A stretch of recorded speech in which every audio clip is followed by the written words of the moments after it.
welcome to Sober Dad Crew, the podcast where we talk about all things dad, sobriety, recovery, parenting, music, tattoos, and more. For more information or to get in touch, visit soberdadcrew.com. My guest this episode is singer-songwriter Dave Hause. Dave has released 5 albums and performs solo as well as with his band, The Mermaid. His most recent album, Blood Harmony, came out in 2021, and his music draws from punk, folk, and rock and walks the road that tells the stories of everyday folks trying to find their way in the world. Dave Hause, welcome to Sober Dad Crew. Hey, this is Steve. Hey Dave, this is Steven. Nice to meet you. Hey, Steven. Nice to meet you too, man. Yeah, guess you got some dad stuff going on. I feel it. We are home. I'm watching the Phillies, and they're playing Trains, and all is well. That's good. That's good. Well, I thank you so much for being willing to chat about all this stuff. I actually first heard about you early in COVID when Brian Fallon was doing his sitting around at home thing. And I was also sitting around at home because that's what you did. And those were really fabulous, and that's actually, how I first heard of you. So. Wow, that's cool. Yeah, it's funny you bring that up. Now that we're roaring back into modern life and have roared back over the last year, it kind of seems like a quaint little time where we were all forced to ruminate and consider and slow down. And as terrible as it was globally and for so many people, for those of us who dodged the COVID bullets at the time, it was special. Yeah, I mean, I got tons of time with my kids who are, now they're 15 and 19. I actually met my new partner and got engaged during COVID, which is wild. So then I also have 2 stepkids who are 6 and 10, but we got lots of time. And there was, some blessing about having that time. Yeah, my kids were going from 1 to 3, and which was super formative, and it's a time of attachment and stuff. So my therapist has reminded me many times that was quite a gift for father and son to get. So yeah, it's funny you bring up the sitting around at home. I hadn't even thought about that, and I remember doing that and feeling really good about just hanging out with Brian and getting to see my friend and bringing people in on our vibes. And yeah, it was cool. So, I've got a few standard questions. Obviously we covered how many kids you have. You have twin boys, so very busy type of kid. Were you sober before your kids were born? I was. I got sober 7 years ago. Let me think about it. It was 2015. Yeah, 7 years. So 7.5 years almost.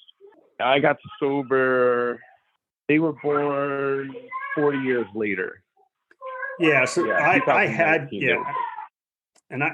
kids when I got sober. My daughter was 3 and my son was 7. So my daughter doesn't really remember, but my son does because he was a little more of that age where he could remember. They have a different sort of experience with that and a little bit of me as a parent. Did you always want to be a dad? I don't know if I always wanted to be a dad. No, I don't think so. I think that I had an ambivalence about it. I sort of thought of it as a foregone conclusion, just growing up in a working class Philadelphia background. Everybody had kids. Everybody around us had kids. I didn't really know that many people who didn't have kids. Right. You did not have kids. Yeah, right. In the same way you didn't make your living as a musician.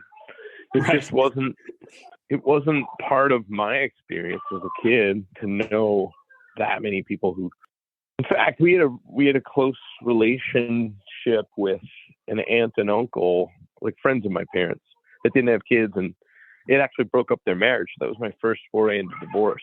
So I guess in some weird way, it was like, oh, they didn't have kids and they didn't end up staying together. That said, in the same way that I was ambivalent about having kids, I was ambivalent about everything I was raised with.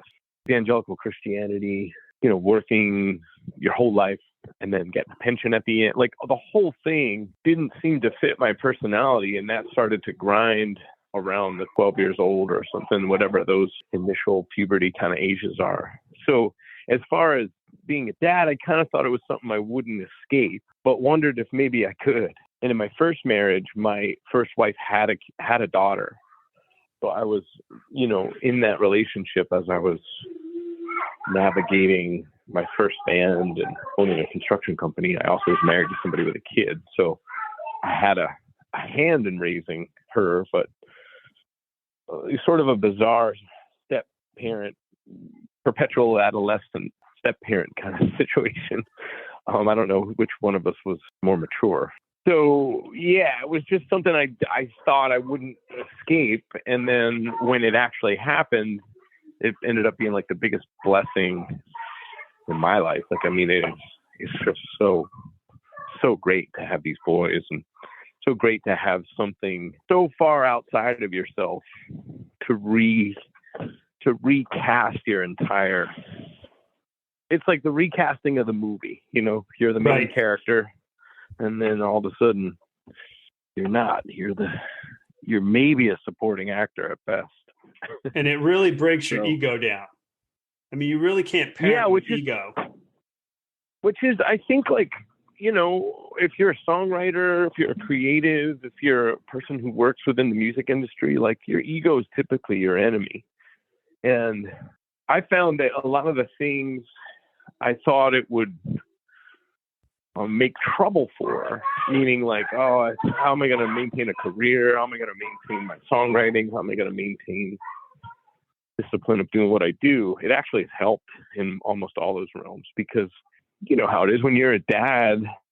You're a dad no matter what job you do. That's going to be for life. Whichever one of us goes first, like, I'm always their dad. And I wasn't always a songwriter. I wasn't always a rock and roll guy, or you know what I mean? Like, those are things you do, and those are things you treasure. But to sort of get a little bit of space from that as your only defining characteristic has been really good.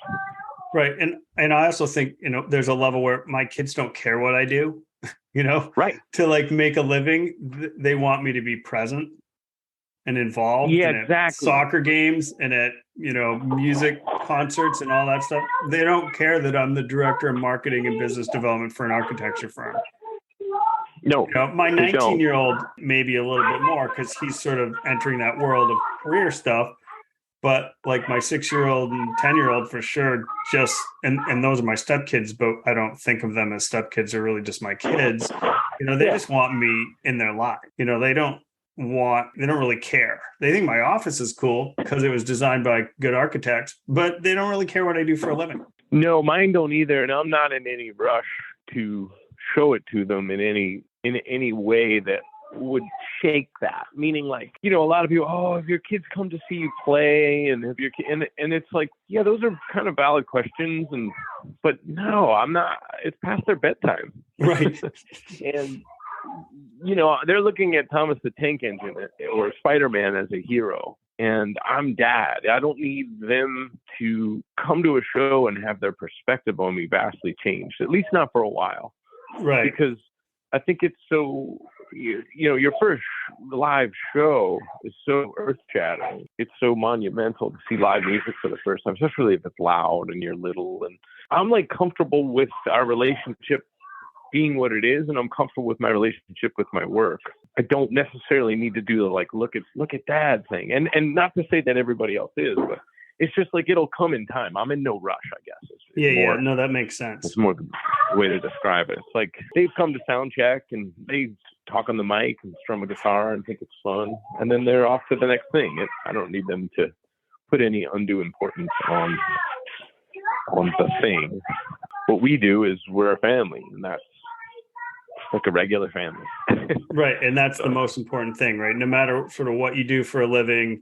I said to a friend once, it doesn't, matter the size of your house or what it's made of. It's the amount of love that's inside the walls. That's what matters. Yeah. Also, I think the other thing that happens once you have kids and you realize, like, it's on you to see to it that they're fed and clothed. And I realize, like, in my job, it's much more dictate. I mean, it's much more disposable in that there's lots of people that are doing my job, lots of people that would do it for free. It's meaningful to lots of people, of course, but it's not building bridges or like it's not delivering babies or saving people from cancer. So what I guess I'm getting at is at a certain point, if it were to dry up or dry out, knowing now that I have mouths to feed and people to consider, like I would much quicker just grab a job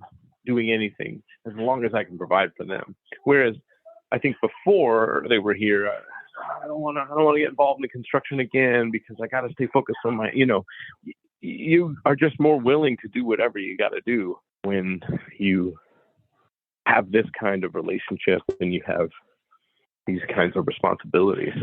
So absolutely. It was interesting. We just did a tour of Europe, and the opening band is younger. Most of my band is younger than I am. I think we had a great time, and it was one of the best tours I've ever done. There were definitely strange discussions wherein, especially as I talked to my friend Jared, who fronts Mercy Union, she was like, the questions would come up and the answers often would be like, well, this is a business. I run this like a deli. I'm not, I have to. This is my work. And, they're probably in a slightly different position as they're developing their band and seeing if it's going to take and, getting out there and doing their thing. There's certain things that they have to do or might be willing to do that I'm not because of these two kids. And it's just interesting how much your perspective changes. I felt kind of like a broken record at different points with him going, I don't do that. It doesn't directly benefit our financial standing or whatever. And I've got two kids to consider. And, it's just different how things are how things operate once you have children. Yeah. Did you ever see the documentary, The Other F Word? Do you know that film? I haven't. No, I heard about it. I've not seen it. Right. And so it really touches on those themes, and it really follows the singer of Pennywise a lot, and his decision, at least for a while, to get off the road. And right. Like I'll do, like you said, I'll do anything. And I get that, was it my greatest aspiration in life to be like the marketing and business development guy at an architecture firm? No, I'm really good at it. I always say marketing is where writers go to make a living. Right. It's a lot of those decisions are and risk are around, I have a family to support. And for a number of years as a single parent. And that definitely, you look over your shoulder, there's no other income there. So it's all you, and you have to make those choices that support your family. I mean, certainly, sobriety connected to that for me. Yeah, I would say that sobriety has just been sort of an integral part of any growth that I've seen in the last 7 years. It was substance abuse and sort of the self-medication that went along with that was useful for a time, I suppose, at some point, maybe, but it had outworn its usefulness. Hey, we can do Batman in a few minutes, bud. As soon as I'm done, we can get involved with Batman. But right now, it's trains time. Because remember, Batman, we want to keep clean for Halloween. The sobriety portion of it, I think, just without that, so many things just would have stayed sluggish, more complicated. It just had outworn its usefulness, that part of my life, and it was getting in the way of potential happiness, potential for like a new life out here with my wife and now our children. Just felt like I was running back down paths that would have led to similar results. Was there sort of a moment for you, or did you, what was the sort of sobriety, journey or decision for you? No, there wasn't a moment. There were a lot of moments. I think that a friend of mine, I saw him on that first tour I did sober, and he's like, "Oh, you're not drinking?" I was like, "Yeah, I'm just taking this this went off. It was a big North American tour that was 8 weeks long. So it was a long break. He was like, oh, I don't really see you as a sober guy. And I said, well, really? And he goes, yeah, you always hold it together so well. You know, you're good at it. Like, so why stop? And I was like, well, thanks, I guess. But I've been divorced. I had a successful rock and roll band that I no longer have. I had a construction business that I no longer have. Like, you're seeing all those things as great. And I'm happy they're all over to this day. But he was sort of negating how much wreckage was in the wake of my past. So I think all those things seemed like, you know, well, I don't know that things are going quite as well as they could be. So yeah, I don't think there was one moment. I do think that it got such that I had 2 back-to-back visits. I had a visit from my sister and her husband, and then my best friend and his wife came out to visit here in California. And they were back-to-back, and I was partying with both groups of people a lot. And they both, at the end of the visits, were like, man, I can't wait to go home and kind of dry out. This has been fun, but boy, are we hitting it hard. And to hear that from both of them and realize I was about to leave for tour was like, oh man, you know, there's always going to be a reason to get after it with this drinking. I can always come, oh, well, I'm on tour. It's Friday night. It's the London show. It's right. The excuses whatever. are easy. Yeah. And I was like, if I'm going to try, you know, to get out of this pattern, I gotta be real about it. And that was a moment for sure, realizing that they were all kind of going home and going back to a more, you know, sustainable way of life. And I was about to go right into touring. And for that usually meant an uptick in drinking. So, you know, there was a lot of moments. There's a lot of like shameful moments where you find yourself doing stuff that didn't bargain on doing or didn't bargain on.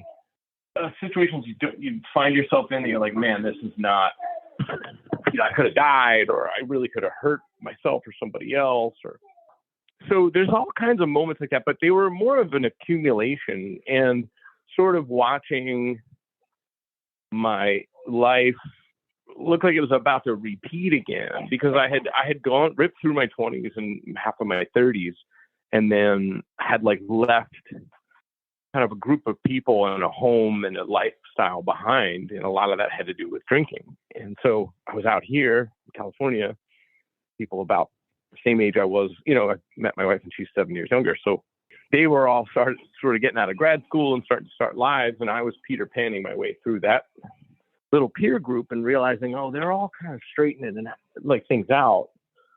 And I could just perpetuate this cycle.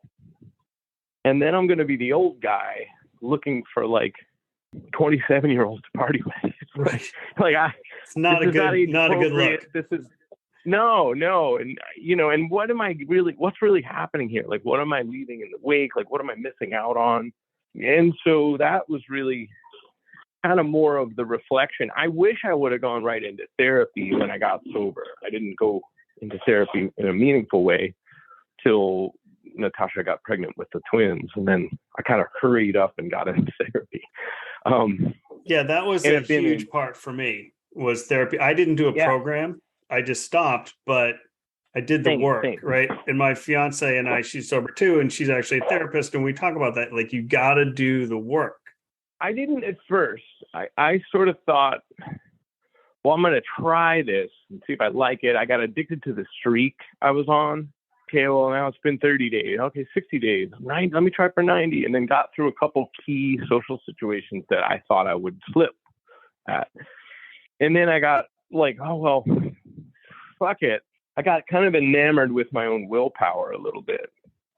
And then got back to record making and touring, and things were better. Like, I was better at it and more successful and things like that. But all the while, like, the reasons you drank to excess and the reasons you set big parts of your life on fire were still there.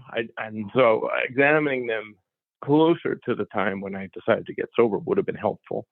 That's like kind of, and it's weird. Like, a lot of people call me when they're down on their luck with drinking or struggling with drugs or whatever. And yo, man, how did you do it? Or what do you suggest? And, I mean, I didn't do the program. I didn't do any like prescribed thing. So I can kind of say whatever I want. And I usually say, like, look, if you can stand to not get sober entirely, don't.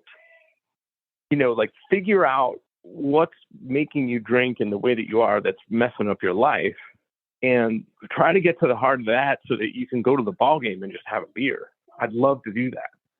But now I'm so far in, and so much, I have so much to lose that I don't really want to try it. It's not worth it. I'm just kind of like, I probably would be fine, but I also might fuck this whole thing up.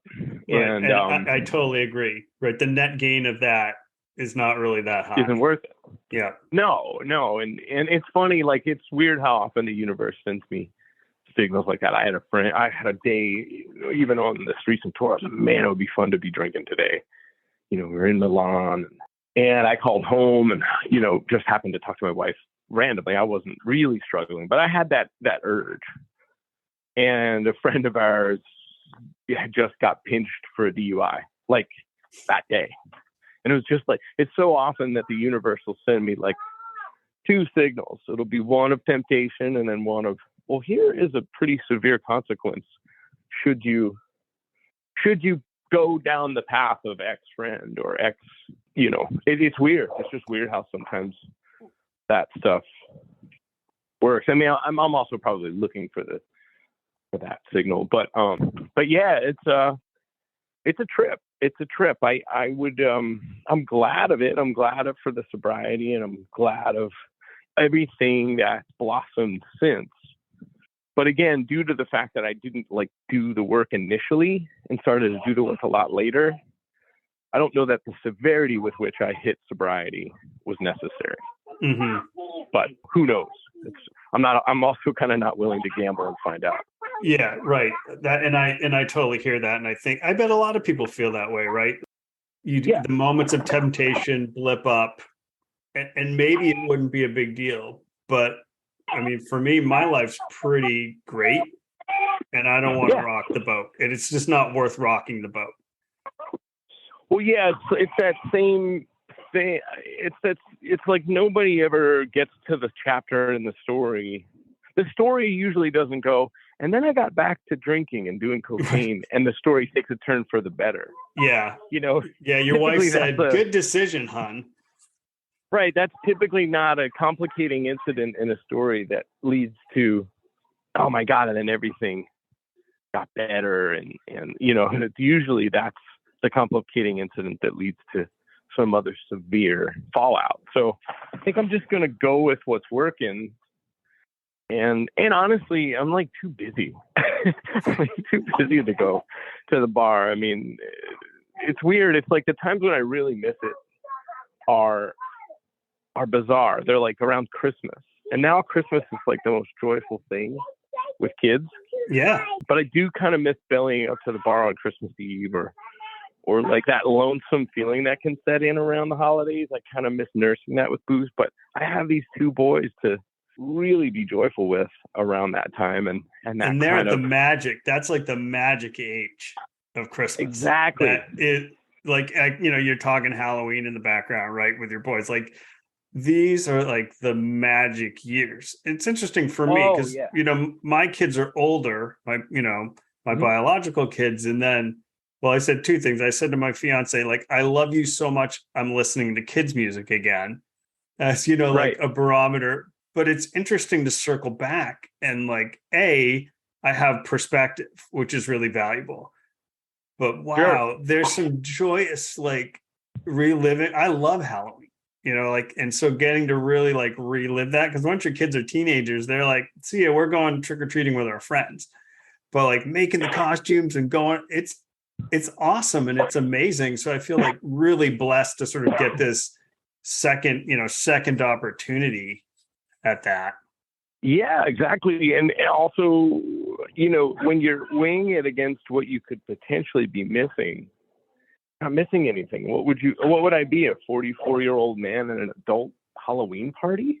Right. Like, taking ecstasy or something? I don't know. It just doesn't, as much as there's a pull I don't know, like the concept of freedom or the concept of, of wildlife that can flare up here and there. When you actually think about it, and you're like, well, what would it actually look like if I went to happy hour? It would be such a pain in the ass for everybody that I care the most about. Yeah. You just go, yeah, I think I'm good. And then usually it dissipates over 10-minute span. So yeah, it's weird. It's weird how things have changed, and I wouldn't have it any other way. I also think like I'm coming to my own children in this nuclear family situation at a much older age than a lot of my peers. And so I have a little bit of that similar vibe that you're talking about perspective. I've watched my sisters and my best friend and a bunch of other people like navigate family life, and they're starting to look at graduations and colleges and things like that more seriously. And they've got great advice and great counsel, and they've done it really well. So it's good to have like positive peers that I can go like, okay, here's what worked. And here's some other realms where, other friends, especially who tour, have like said to me, hey man, like it's precious. Don't miss Halloween. Sure, you might get an offer to play, some big show or something, but you're going to wish you were home with your kids and not at the fest. And, and that's true. I mean, that's just true. None of these Halloweens that I've had with them have I thought, boy, I sure would rather be playing, a Halloween themed drunken rock show. I'm like, I can do that later. Like you said, when they're teenagers, maybe. Yeah. But I don't want to miss this. Yeah. I'm going to pivot a little bit. So I discovered you on Brian's little show there, and then started listening to your stuff, and really your song Bearing Down was like that song just grabbed me hard and deep. Wow. I mean, my read on it had, sort of kind of discussions of suicide, and, my extended family community has had some loss in that area, and it just really like grabbed me. So I don't know, is, there a story behind that, or? I mean, I had lost a friend. The singer Fright Rabbit was a friend of mine, and love that band. He exited that. Yeah, exactly. Oh God, what an amazing band. Yeah, he exited in 2000. Yeah, it was 18, I think, in May. And then, that had a big impact. He's somebody that I just looked up to so much in terms of songwriting, and obviously shared some darkness and some tendencies, and it's why I think so much of it was so relatable. But to see him go, and I mean, there's been a lot of people I've lost.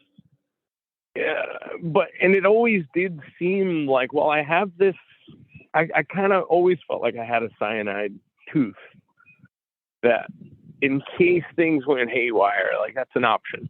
It's a nuclear option, but it's an option. And especially after divorce and after, a lot of the best made plans of my 20s and early 30s kind of evaporated. I was like, well, keep ripping, I'll keep writing songs. But, if things really cave in, I have that as an option. And for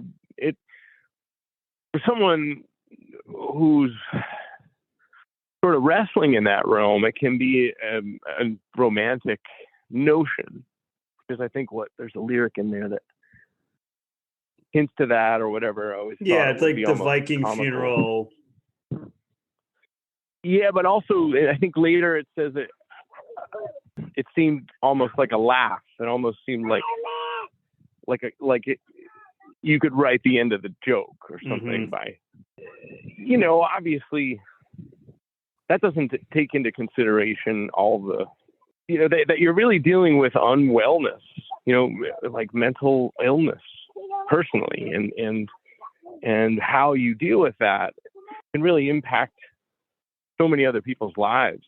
And, I wish Scott was still here. I wish a lot of the people I lost to suicide were still here. And I'm sure, for me to have taken that nuclear option, I would have missed out on this current chapter that has more joy baked into a day than used to be in a whole month of playing rock and roll shows, So yeah, I think that's all kind of in there. I don't know.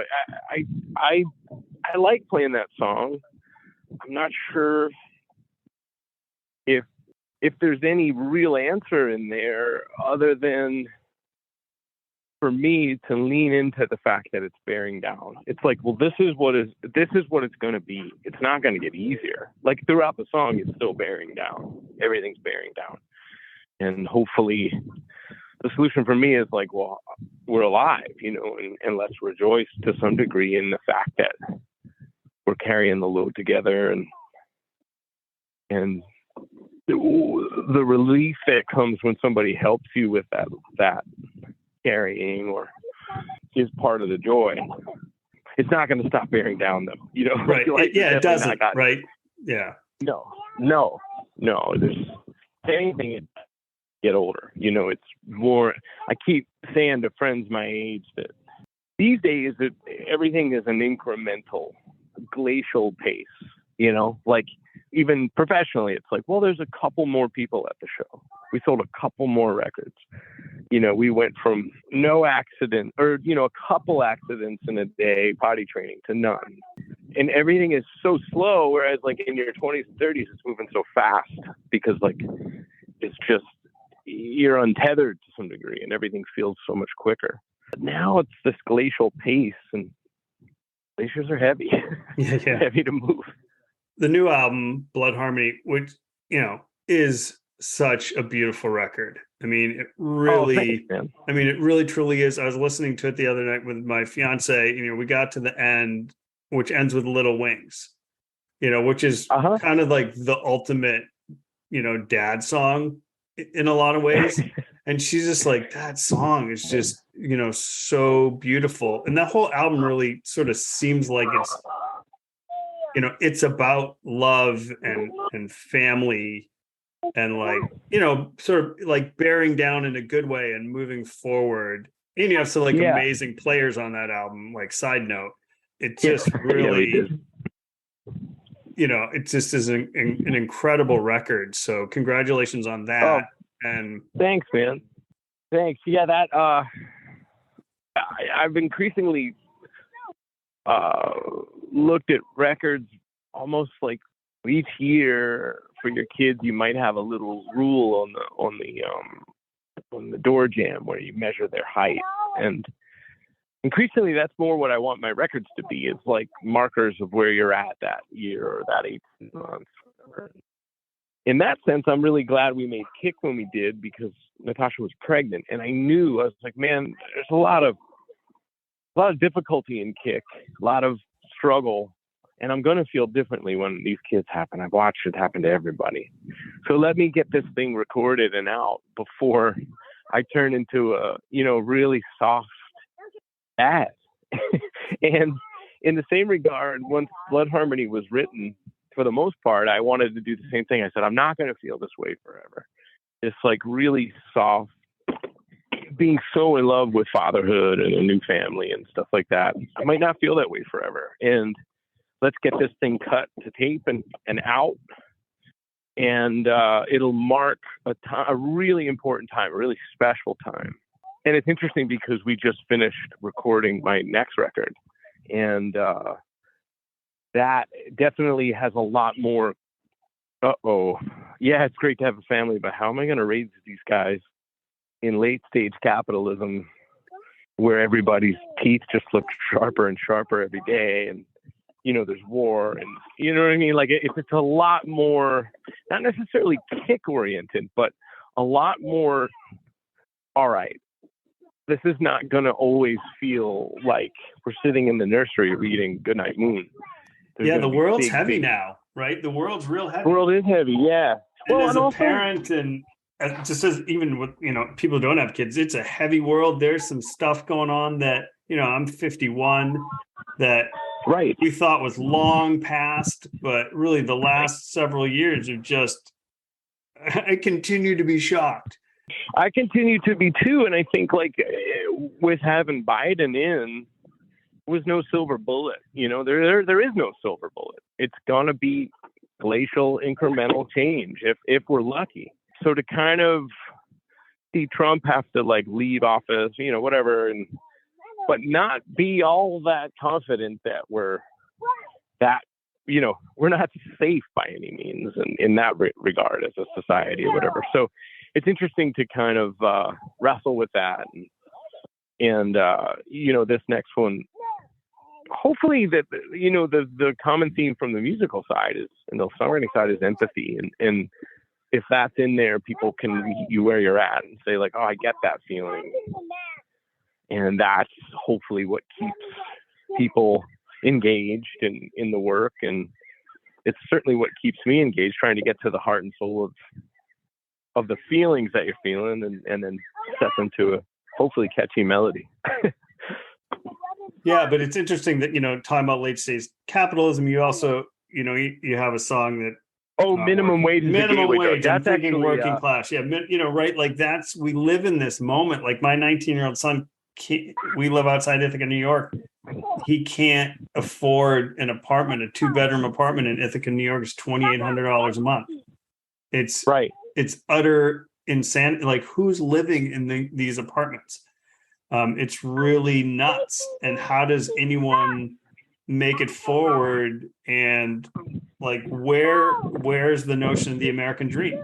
Right, the American dream and the American reality seem to have a really big amount of space between them. And how do we bridge that gap?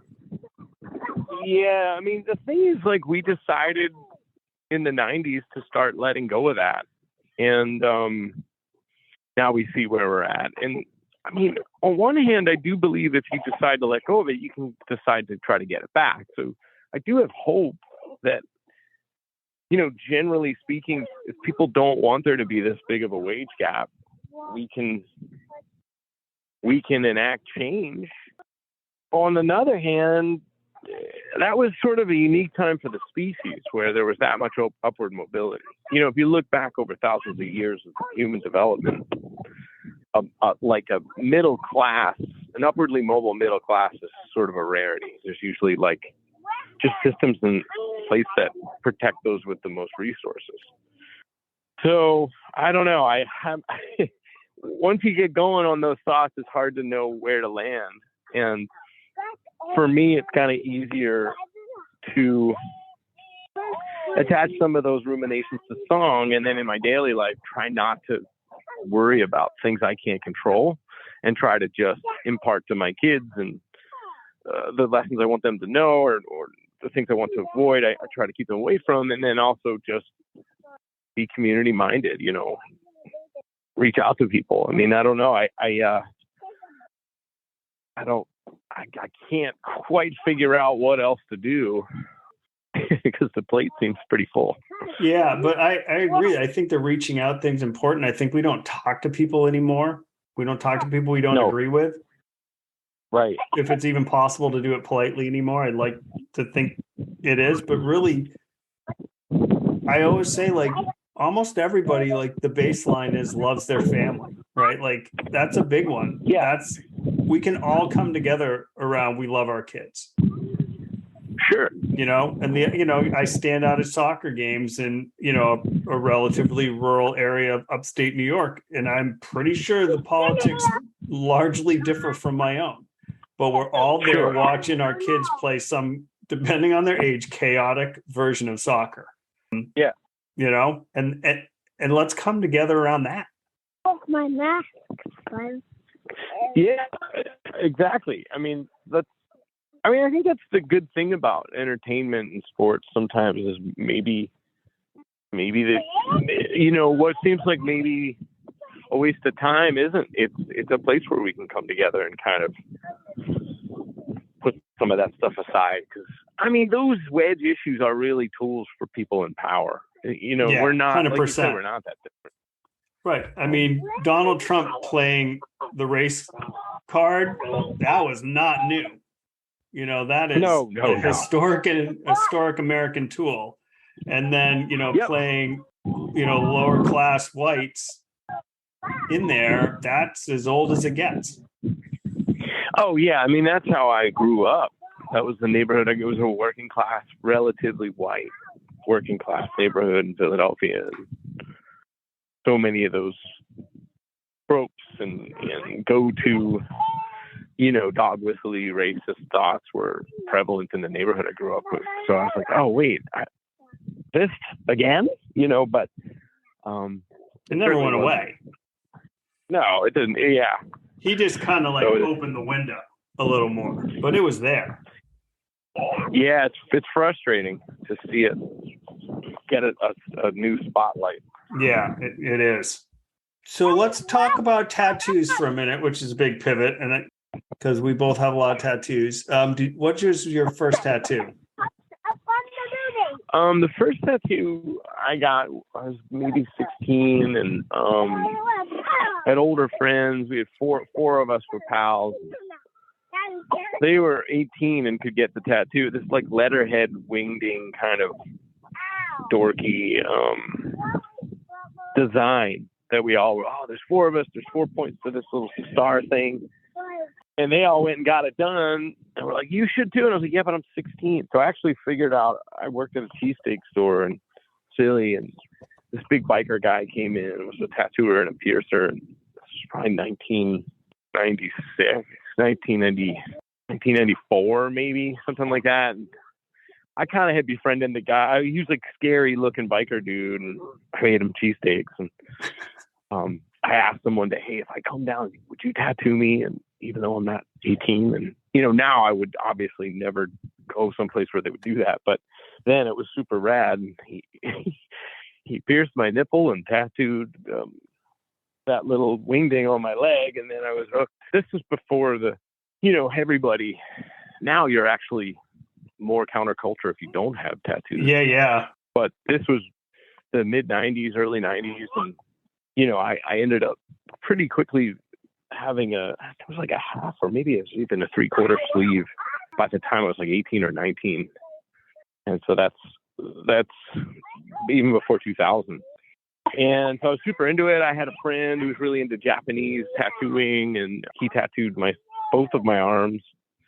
Everything else was sort of a collection of memories and trips to, various places, Australia and Tokyo and Europe and stuff like that. But yeah, I got in pretty heavy into it when I was younger, and have gotten less and less about it as I've gotten older. I had one kind of final tattoo bug bite about 10 years ago, and I think I finished one of my arms off and got a bunch of little stuff, and then have kind of, for the most part, not gotten much. I think the last thing I got was the tattoo that was the Frank Rabbit logo after Scott passed on my finger with my brother. But that's going back a couple of years. I haven't. It hurts, man, and it's expensive. It's hurt. The expense hurts. Yeah, definitely. Having had my sternum done and stuff, and elbows, there's certain parts that really hurt. But my son, he's 19. Last fall, he did a gap semester in Costa Rica, and we're FaceTiming. He's like, we're all gonna go get tattoos. I was like, please do not get tattooed. Yeah, in a foreign country. I was like, I will pay for you to get your tattoo. And we're actually waiting for the drawing from the guy who's tattooed me a lot. He's also a sober dad, and we're waiting for that. I was like, you don't know what you're looking for in a shop, let alone you're not very fluent in Spanish. So don't. I was like, that can be a mistake that can be life altering, right? If you get certain illnesses. So he had some friends that did it, and he waited. So I was grateful that every once in a while they listen. Even as adults they listen. Can't believe he listened. I know, right? I think I put the cash on the table and said, I will pay. Yeah, right. There's a free one for you here at home if you just wait. And I wanted it to be good. I wanted it to be a good experience, and I wanted it to be good art. That matters a lot. I sort of, not that I fell out of favor with it. I mean, I don't have a regret or anything like that. It's a lot of things, man. It's it's cool to be young and wild, and it's cool to be old and slowed down. And I mean, my thing is trying to be comfortable in my own skin, who I am, now and always looking to push forward in terms of growth. So it's a weird needle to thread, but I just am, I think, like less interested in it these days, not in a judgy way, but just it's like doesn't hold my interest the way it did when I was younger. I don't have that burning desire. I also don't have a lot of room. Yeah, like my room is like my back, so it's sort of like you're going for it or you're not. I don't want some like little thing there. It's like either I'm all in and it's going to be thousands of dollars, which is hard to justify. Right. Or I just kind of like keep it open and just keep getting more gray hair, and that's okay. Yeah, it's also maybe just like at an age too where like I'm increasingly like less concerned with kind of how the world sees me, and more trying to be comfortable with who I am to myself. And maybe that has something to do with it. I don't know. I don't really think about it. I don't even think about it until like a question like this comes up. So it's interesting to give it a moment's thought, but I don't know. I should get their names at some point. My wife's been after me to go get tattooed with her. Yeah, I have my kids' names, and then I think after the wedding, I'll get my stepkids' names, and that's probably going to be it. But I hear you on trying to like be true to yourself and find yourself, and like, yeah, I'm 51. I care that people think I'm good at what I do for a living, because I work hard at it. Right. I really, really care that people think I'm a good parent, because that's the most important thing. And then I'm a good spouse and partner, and that, I care about the world. But on a day-to-day, do I really care what other people think? I don't. And I think sobriety helped that. I also think becoming a parent really helped that, because it was sort of the ego. I could just be less focused about myself because it was about these little people. Right. Yeah. Nice to get to those new milestones. You would hope that's where you land. When you think of an older guy, because you always view things more that you're younger than you actually are. You don't picture a guy in his 40s or 50s or whatever with like ego problems or like you just don't picture yourself that way. And so it helps me sometimes to think like, well, what did I think I was going to be like at this age?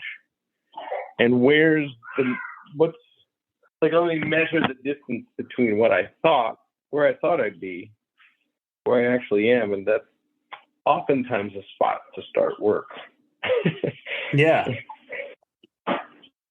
This dad thing is just wonderful. And I feel privileged to be their dad, and just lucky that I'm able to do both of these things. I love being gone and going to work, and I'm lucky to like being gone and doing what I'm doing when I'm at work, and then really lucky to want to get out of there and get home to these guys. So living a pretty lucky scene. And I think it's probably time for us to wrap up.